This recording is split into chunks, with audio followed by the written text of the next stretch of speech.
आज से कबील चंद रोज पहले माननीय रविंद्र रैना साहब को थ्रेड कॉल्स आती हैं, ऐसे वीडियोस रिलीज किए जाते हैं। क्या कहना है आपका कि आखिर क्यों रविंद्र रैना साहब को ये धमकाया जाता है, उनको धमकियां मिलती हैं? क्या कहना है आपका इस विषय?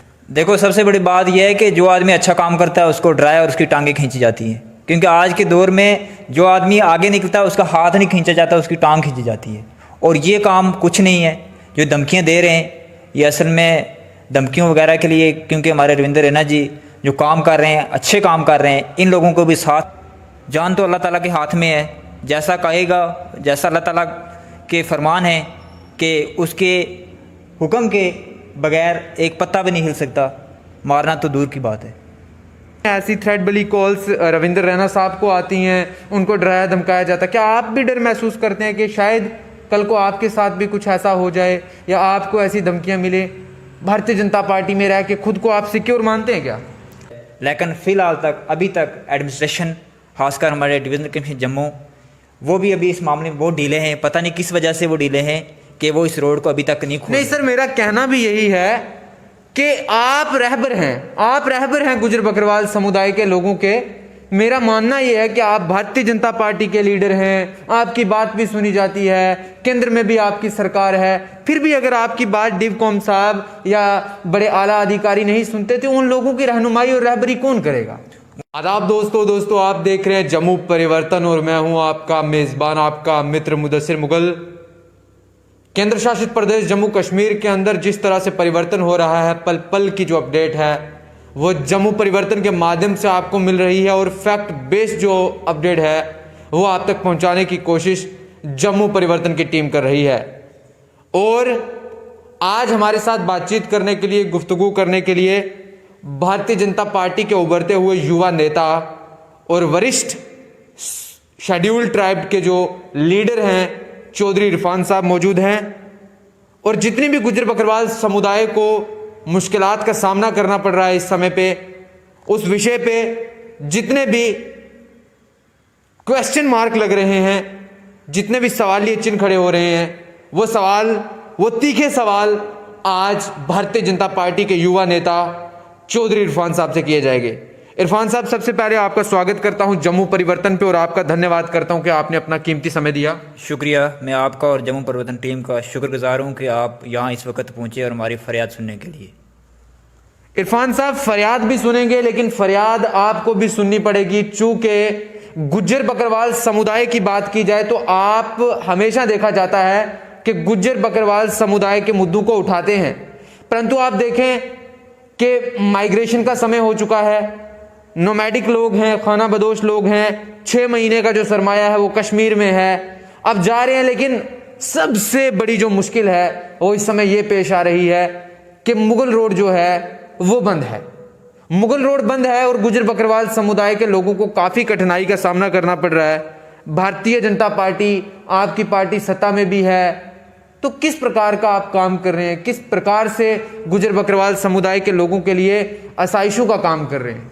जी मुदस्सिर मुगल जी, सबसे बड़ी बात जो ये मुगल रोड बंद है, इसका सबसे बड़ा जो नुकसान है इस वक्त जो बंद है, इस वक्त हमारी बकरवाल गुजर बरादरी जो है वो जम्मू से, इन इलाकों से, कालाकोट, नौशहरा, सुंदरबनी और रजौरी के मुख्तलिफ अजला से वादी कश्मीर की तरफ रवाना होती है। और आज सबसे बड़ी बात ये, पहले लोगों के पास घोड़े होते थे, वो ये करते थे कि यहाँ से अपने घोड़ों पे माल, वो बोझ वगैरह उठा के कश्मीर ले जाते थे। लेकिन आज वक्त ऐसा हुआ है कि लोगों को जो काफ़ी गवर्नमेंट के असाशें आराम, उनकी वजह से लोगों ने अपने जो घोड़े वगैरह हैं वो बेच दिए। अब जो उनकी हिजरत का एक वैध जो तरीक़ाकार है वो है मुगल रोड के ज़रिए कश्मीर जाना। वो ट्रकों पे और गाड़ियाँ करके कश्मीर पहुँचते हैं। लेकिन इस बार जो मुगल रोड बंद है उसका सबसे ज़्यादा नुकसान हमारी बरादरी गुजर बकरवाल को उठाना पड़ता है, क्योंकि ये वायदी रास्ता है जिससे हम लोग कश्मीर की तरफ जा सकते हैं। इसलिए हमने काफ़ी देर से हम कोशिश कर रहे हैं कि मुगल रोड को एडमिनिस्ट्रेशन के साथ मिलकर जल्दी खुलवाया जाए, लेकिन फ़िलहाल तक, अभी तक एडमिनिस्ट्रेशन, खासकर हमारे डिवीज़नल कमिश्नर जम्मू, वो भी अभी इस मामले में बहुत ढीले हैं। पता नहीं किस वजह से वो ढीले हैं कि वो इस रोड को अभी तक नहीं खोले। नहीं सर, मेरा कहना भी यही है कि आप रहबर हैं गुजर बकरवाल समुदाय के लोगों के। मेरा मानना यह है कि आप भारतीय जनता पार्टी के लीडर हैं, आपकी बात भी सुनी जाती है, केंद्र में भी आपकी सरकार है, फिर भी अगर आपकी बात डिवकॉम साहब या बड़े आला अधिकारी नहीं सुनते तो उन लोगों की रहनुमाई और रहबरी कौन करेगा? मुझे इस बात पे यकीन है कि चंद आने वाले 2-4 दिन में मुगल रोड खुल जाएगी तो हमारे लोगों की जो ये तकलीफ़ें ये कम हो जाएंगी। इरफान साहब, एक और बहुत बड़ी समस्या है वैक्सीनेशन की।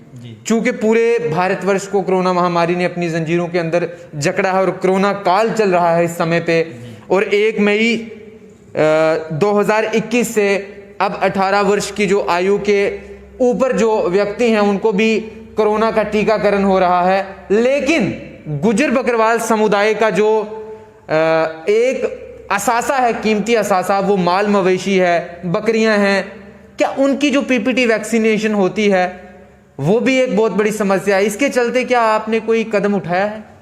जी, जो ये बात आपने वैक्सीन की बोली, सबसे पहले जो आज जो कोरोना के दिन चल रहे हैं इनमें हर इंसान बहुत तकलीफ़ में है, खासकर हमारी जो बकरवाल बरादरी है, उन जो लोग यहाँ से गए हैं उनकी वैक्सीनेशन वगैरह हो गई है। लेकिन जो माल की बात कही आपने, ये बहुत ही उम्दा सवाल है। माल की वैक्सीनेशन कई जगह में हुई है लेकिन कई जगह में नहीं हो सकी। तो आज खासकर जब हमारे लोग ये पुंछ के इलाकों में पहुँचे या पीर पंजाल के नज़दीक पहुँचे तो वहाँ पे जो उनके माल हैं उनको मुख्तलिफ बीमारियों ने घेरा हुआ है। इस ज़मन में हमने काफ़ी कोशिश भी की है, डिस्ट्रिक्ट एडमिनिस्ट्रेशन राजौरी से, पुंछ से मिलकर भी, और ख़ासकर एनिमल हस्बेंड्री डिपार्टमेंट से भी हमने कोशिश की है कि आप जहाँ भी ये लोग हैं इनको जो वैक्सीन है वो आप फ्री में वैक्सीन कर दें, क्योंकि आज हमारी सरकार की तरफ से गुज्जर बकरवाल के लिए और इनके माल के लिए जो एनिमल डिपार्टमेंट है, शीप डिपार्टमेंट है, उनकी तरफ से मुख्तलिफ तरफ की वैक्सीनें आई हुई हैं। जब तक कि हमारी जो बरादरी है इसको अभी उनके नाम ही नहीं पता, लेकिन मेरी भी ये गुजारिश थी कि जब आप अपनी जगह से निकलें और जब कहीं पहुँचे डिस्ट्रिक्ट एडमिनिस्ट्रेशन के पास, आप ये फ्री की वैक्सीन लेके अपने माल को वैक्सीन करवाएं, क्योंकि वैक्सीन करवाई तो हम लोगों का जो वाहिद ज़रिया है, जो रोज़ी रोटी का अहम मामला जो रहता है, वो यही माल, भेड़, बकरी और घोड़े रहते हैं। इन्हीं से हम जब वापस आते हैं वो बेच कर 4-5 महीने का गुजारा करके वापस चले जाते हैं, और ये हमारा वाहिद ज़रिया। इसलिए मेरी रिक्वेस्ट है कि हमारी अपनी बरादरी से भी रिक्वेस्ट है कि आप जहाँ भी हों वैक्सीन करवाएँ डिपार्टमेंट से। अगर कोई डिपार्टमेंट वैक्सीन ना करे तो वो आप आपने मुतल्लिका जो अफसरान हैं उनसे बात करें, नहीं तो हमारा जो कॉन्टैक्ट नंबर मैं आपको दे दूंगा, हमारे से बात करें तो हम करवाएंगे, क्यों नहीं होगी। अगर मैं बात करूं प्रदेश की सतह पे तो देखा जाता अक्सर कि रविंद्र रैना साहब गुजर बकरवाल जो समुदाय के लोग हैं उनके हक में बात करते हैं, उनके हित में बड़ी बड़ी बातें करते हैं। और आज से कबील चंद रोज़ पहले माननीय रविंद्र रैना साहब को थ्रेड कॉल्स आती हैं, ऐसे वीडियोस रिलीज़ किए जाते हैं। क्या कहना है आपका कि आखिर क्यों रविंद्र रैना साहब को ये धमकाया जाता है, उनको धमकियां मिलती हैं? क्या कहना है आपका इस विषय पर? देखो, सबसे बड़ी बात यह है कि जो आदमी अच्छा काम करता है उसको डराया और उसकी टांगें खींची जाती हैं, क्योंकि आज के दौर में जो आदमी आगे निकलता है उसका हाथ नहीं खींचा जाता, उसकी टांग खींची जाती है। और ये काम कुछ नहीं है, जो धमकियाँ दे रहे हैं ये असल में धमकियों वगैरह के लिए, क्योंकि हमारे रविंद्र रैना जी जो काम कर रहे हैं, अच्छे काम कर रहे हैं, इन लोगों को भी साथ आके इस जो काम है इसको आगे बढ़ाना चाहिए। आप कहीं ना कहीं डर महसूस करते हैं? ऐसी थ्रेड वाली कॉल्स रविंद्र रैना साहब को आती हैं, उनको डराया धमकाया जाता है, क्या आप भी डर महसूस करते हैं कि शायद कल को आपके साथ भी कुछ ऐसा हो जाए या आपको ऐसी धमकियां मिले? भारतीय जनता पार्टी में रह के खुद को आप सिक्योर मानते हैं क्या? देखो मुदस्सिर मुगल जी, सबसे बड़ी बात यह है कि अल्लाह ताला भी फरमाते हैं कि आप अच्छे काम करो, ठीक है। अगर अच्छे काम में आपको अगर कोई दिखते हैं तो आएंगे ज़रूर, क्योंकि सच बोलना तो फिर तना चलना पड़ता है अकेला। तो इसलिए हमें इसमें डर कोई नहीं है। जब तक हम खुद साफ़ रहेंगे तो इंशाअल्लाह जान तो अल्लाह ताला के हाथ में है, जैसा कहेगा, जैसा अल्लाह ताला के फरमान है कि उसके हुक्म के बगैर एक पत्ता भी नहीं हिल सकता, मारना तो दूर की बात है। इरफान साहब, कुछ और कहना पसंद करेंगे? कोई आपकी समस्या जो गुजर बकरवाल समुदाय के लोगों के साथ जुड़ी है और हमारे जम्मू परिवर्तन के माध्यम से आप लेफ्टिनेंट गवर्नर मनोज सिन्हा साहब तक पहुंचाना चाहते हैं या एलजी एडमिनिस्ट्रेशन तक पहुंचाना चाहते हैं, कोई ऐसी समस्या?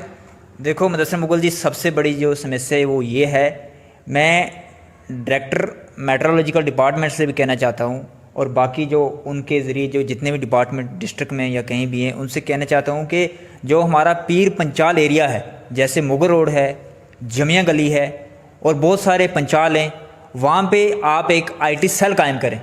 उस आईटी सेल की वजह से ये है कि जब हम लोग पीर पंचाल के पास पहुँचें तो हमें पता चल जाए कि मौसम किस वक्त ख़राब है, इसकी हमें जानकारी मिल जाए कि मौसम किस वक्त ख़राब है, ताकि जो हमारा माल है वो गली के बीच जाके वो मरने से बच जाए।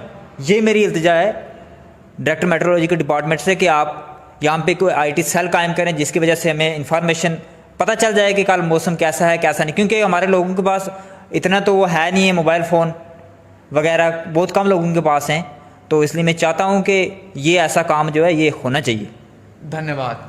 तो नाजरीन, आप समाअत फरमा रहे थे भारतीय जनता पार्टी के युवा नेता और उभरते हुए गुजर बकरवाल समुदाय के नेता चौधरी इरफान साहब को, और कुछ तीखे सवाल भी किए गए, कुछ इनकी सियासी पार्टी से जुड़े सवालात भी किए गए और इनका साफ ये कहना है हम निडर लोग हैं। भारतीय जनता पार्टी और बिलखसूस रविंद्र रैना जी जो हैं वो जनहित की बात करने वाले नेता हैं, वो आम लोगों के हित में बात करने वाले नेता हैं, और अगर हम जनहित का कार्य करते हैं तो कहीं ना कहीं ये जो डर, ये जो भय है, ये हमसे दूर रहता है। हम निडर लोग हैं। अगर जनहित का कार्य करते करते हमें कोई मुश्किल दरपेश आ भी जाए तो हम यही समझेंगे कि वो उस ईश्वर अल्लाह भगवान की मर्जी थी। बिलाखिर इनका ये कहना है कि गुजर बकरवाल समुदाय के जो लोग हैं उनको काफ़ी दिक्कतों का सामना करना पड़ रहा है, और एलजी एडमिनिस्ट्रेशन से हम ये दरख्वास्त करते हैं कि खित्ता पीर पंजाल के अंदर जब गुजर बकरवाल समुदाय के लोग माइग्रेट